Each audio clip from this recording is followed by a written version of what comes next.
दुर्वासा ऋषि जब इंद्रदेव से मिलने आए और इंद्रदेव ने उनका अपमान किया, उस अपमान के बाद इंद्रदेव ने ये सोचा भी नहीं होगा कि उस चीज का, उस बेइज्जती का उन्हें क्या खामियाजा भुगतना पड़ेगा।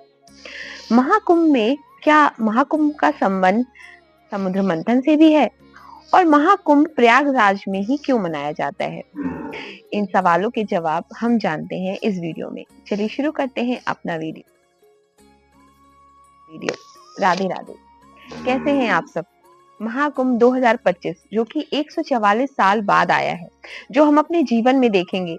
हम कितने भाग्यशाली हैं कि 144 साल बाद इस महाकुंभ को देखने का हमें मौका मिल रहा है, जो हमारे कितनी पीढ़ियों तक को नहीं मिलेगा। और आगे आने वाला जो महाकुंभ है वो 2069 में होगा। तो हम इस मौके को गंवाना नहीं चाहिए। हमें महाकुंभ जाकर ही पता चलेगा वहां की पॉजिटिविटी, वहां की एनर्जी, वहां पे जो कुछ भी प्रैक्टिकल देखने को मिलेगा। ये सिर्फ एक वीडियो, किसी के बात करने से महसूस नहीं होगा। ये एक ऐसा मौका है जिसे हमें गंवाना नहीं चाहिए। तो महाकुंभ कैसे हुआ? महाकुंभ में नहाने से हम पवित्र कैसे हो जाते हैं?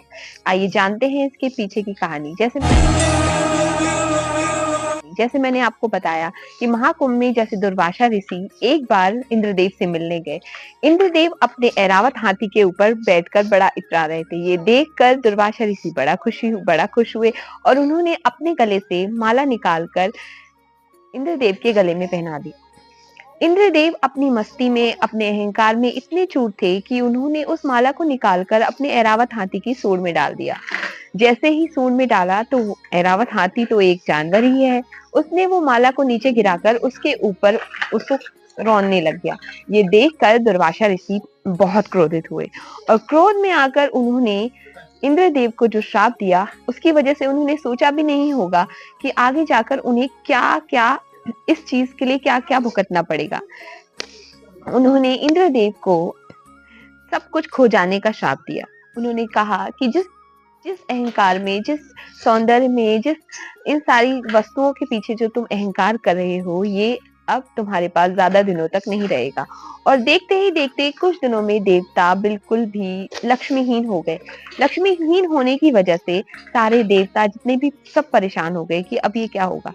इसका निर्णय निकालने के लिए सारे लोग ब्रह्मा जी के पास गए। ब्रह्मा जी के पास इसका कोई भी सोल्यूशन नहीं था। ब्रह्मा जी ने कहा चलो हम भोलेनाथ के पास चलते हैं।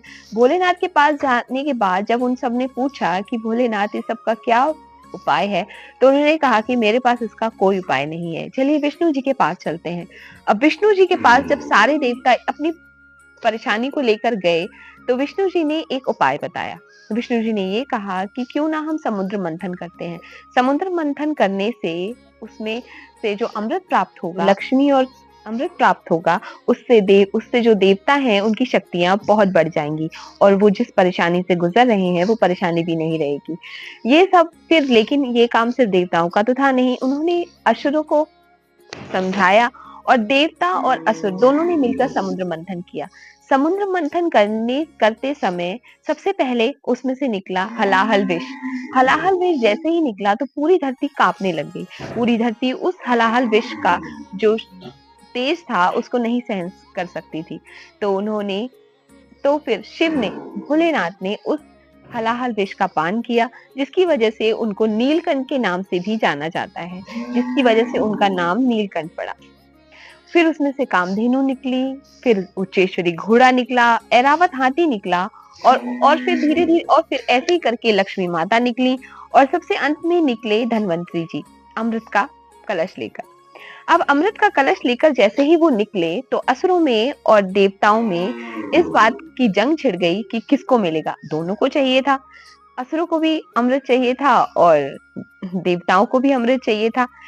ये छीना झपटी में फिर जो अमृत का कलश था, वो कलश पाने के लिए देवता और दानवों में युद्ध छिड़ गया। देवता और दानवों में जब युद्ध छिड़ा, 12 दिनों का युद्ध, उस 12 दिनों के युद्ध के देवताओं और दानवों के बीच में युद्ध छिड़ गया। इस युद्ध के बीच में इंद्र के पुत्र तेजस ने उस जो अमृत का कलश था उसको लेकर दौड़ पड़े। जैसे ही वो भागते भागते पहुंचे तो रास्ते में जब वो भाग रहे थे अमृत का कलश लेके, तो उस कलश से 4 बूंदें धरती पर गिरी। वो जगह कौन सी थी? गिरी हरिद्वार, नासिक, उज्जैन और प्रयागराज। प्रयागराज में ही महाकुंभ क्यों होता है?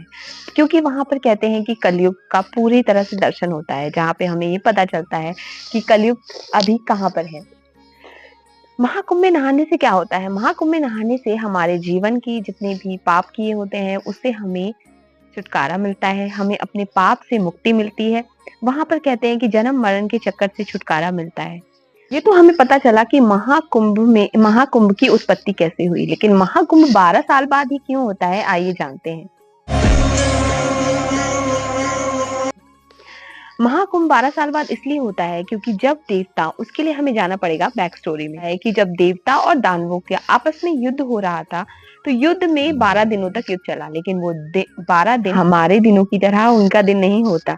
हमारा हमारा 1 साल और उनका 1 दिन, जिसकी वजह से 12 साल बाद कुंभ हुआ। 12 साल बाद अब हम जानते हैं कि 144 साल कैसे हुए। जब 12 बार महाकुंभ होता है तो उसके बाद 144 साल होते हैं। इसका मतलब ये हुआ कि 12 साल बाद जब एक महाकुंभ हुआ, तो 12 साल बाद जब 12 महाकुंभ हो गए, उसके बाद 144 मीन्स ये जो महाकुंभ है, ये वही महाकुंभ है जो हमें देखने का मौका मिलेगा। महाकुंभ में नहाने से क्या होता है? हमारी आत्मिक शुद्धि होती है, हमें अपने पापों से मुक्ति मिलती है। महाकुंभ में जाने का जो सौभाग्य हमें मिला है, इसे हमें नहीं छोड़ना चाहिए।